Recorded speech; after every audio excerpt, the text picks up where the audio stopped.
Hey, welcome to this week's Trinity video announcement. It is good to be back here together with you. Hopefully, you've had the opportunity to receive the mailing from the church office and from the call committee, from the church council, and signed off by me as well, that on Sunday, this coming Sunday, January 28th, we're going to have a congregational meeting for a vote for our new associate pastor.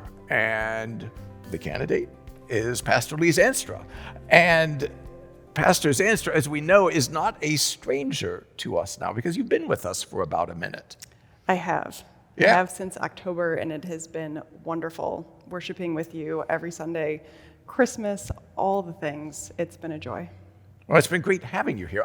So what's it been like being here? Oh, gosh. It's been so many wonderful things. Some of you know that I'm also not a complete stranger to Trinity. I spent every Christmas and Easter here, age 0 to about 22. So it's wonderful actually to get to be part of the normal rhythm, the normal Sunday worship of this congregation. Your grandparents were members. Yes. Your mom grew up here, is that correct? Yes. Yes. Yes, my grandparents were both members here. My mother grew up baptized, confirmed, married here. So definitely strong roots, and I'm thrilled to be able to continue and is in what is a bit of a family tradition. Excellent. I think in that line, I heard, and I think you told me, that even Trinity made a small contribution when you went to seminary. I think we helped with books, which is not an Which is no small insignificant thing. Large theology books often come with the appropriate price tag. So Yes. I was deeply grateful that Trinity, who is not my home congregation, saw the value in supporting a seminary student that was loosely affiliated, and I never forgot that generosity. Yeah. Well, now you're here. It's kind of like our collective investment of $1.99 100 years ago. No, you're not that old. I'm sorry. That's kind of rude to say it that way, but it's come back to us in that sense, and that's really a great thing. So you're in New Jersey, you're in Michigan, Yes. But one thing that somebody asked me. So you went to college in Iowa. I did. Correct? Dubuque, Iowa. Dubuque, Iowa. Why did you go to seminary then in Philadelphia? Excellent question. So we have any number of fine seminaries in the ELCA, also fantastic divinity schools in the country. I wanted to go somewhere that challenged me, and I am born and raised in the Midwest and visited some of our Lutheran seminaries in the Midwest, and they felt like lovely fits. And then I went to Philadelphia, and I said, this just feels a little this, and I discerned that's exactly what I needed Sure. for the next chapter, and it was a fantastic discernment. Sure. I'm deeply grateful for my time at the Philadelphia Seminary. Cool, excellent. And been here since October. Yes. So Yes. and everybody who's had the chance to meet you, they think you're great. And it's really been, and I'll say honestly, people are something when you first meet them, and you are this immensely exuberant person. I think occasionally you even annoy me a little bit, like, right? We've talked about that, or I've alluded to that. Yes. But what, I'm just really taken with the fact that you maintain that. So, and it's been more than a minute, and yet you remain this exuberant, excited, and engaging person. So I'm kind of willing to think that that's who you really are. I'd like to think so. Yeah. I'd like to think so. I find great joy in ministry, and doesn't mean it's without its hurdles or its tough times. But the overarching, not even feeling, right? Joy isn't a feeling, it's deeper than that. The foundation is joy. And I can get a little much. Well,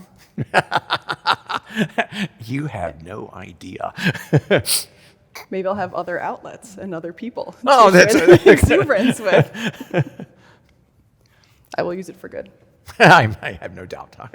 So I think many of us are all hoping that, that in many ways, while that vote is important, since we do actually know you, that in some ways it's a little bit of a formality. So at least in my mind, I like to think a little further advanced, that January 28th we vote, and that all goes well, and then you start working with us by February 1st, right? And so what are you looking for?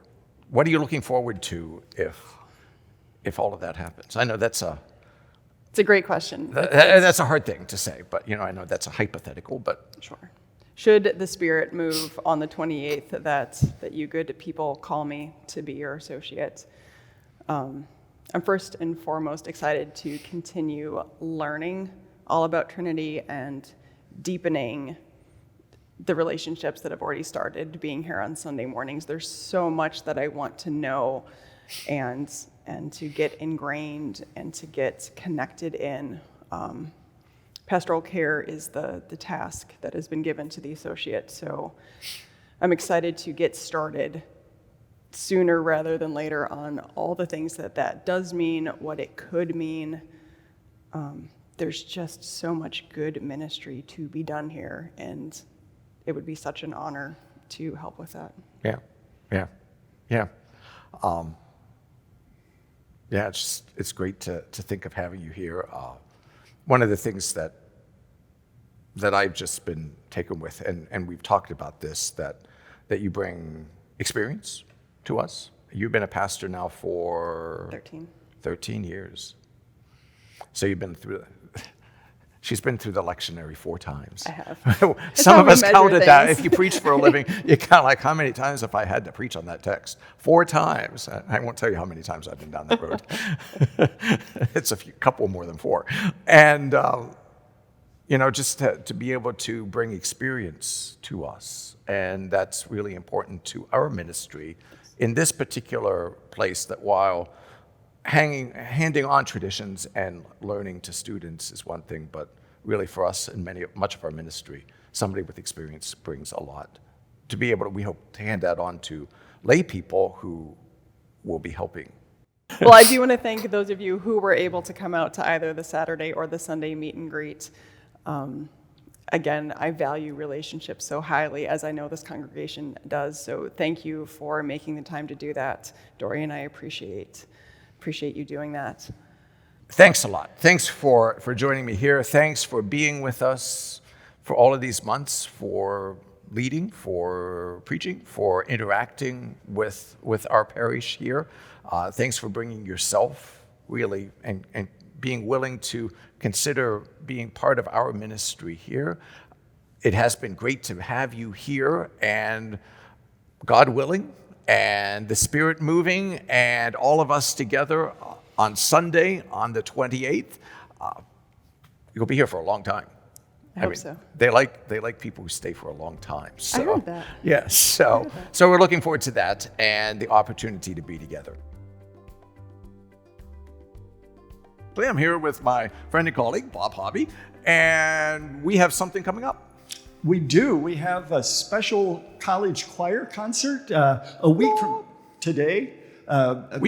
January 29th at 7 o'clock p.m. We're thrilled to be able to host the choir from Gustavus Adolphus College in St. Peter, Minnesota. They've never been in Fort Wayne, to my knowledge, and so I'm excited to have them here. And if people are not familiar with Gustavus Adolphus, it's one of our Lutheran schools, kind of representing that whole Scandinavian region up in the Twin Cities area. They happen to represent the Swedish portion of Gustavus Adolphus. That's exactly right. So it's a wonderful liberal arts school of about 2,000 students, and there are about 75 in the choir under the direction of Brandon Dean, who's noted for putting very creative music programming together and certainly producing incredible results from the choir. Cool. So we're really looking forward to having them again a week from today, January 29th at 7 o'clock p.m. Just so you know, you may or may not know, Gustavus Adolphus was a Swedish king. Right. Didn't he die in battle? I think he did. That part I don't know. I think he did. It's kind of ugly, but but the choir and school named in his honor and his memory is going to be here with us. Do you think that they thought they were coming south to get warm? Well, they are coming south. So even though it's chilly here, I think it's even breezier and cooler up there. So it'll feel balmy, at least somewhat, by coming down here. So. Yeah. Well, yeah, we would encourage you to come and to be with us on the evening of the 29th, on next Monday. These are always a great opportunity.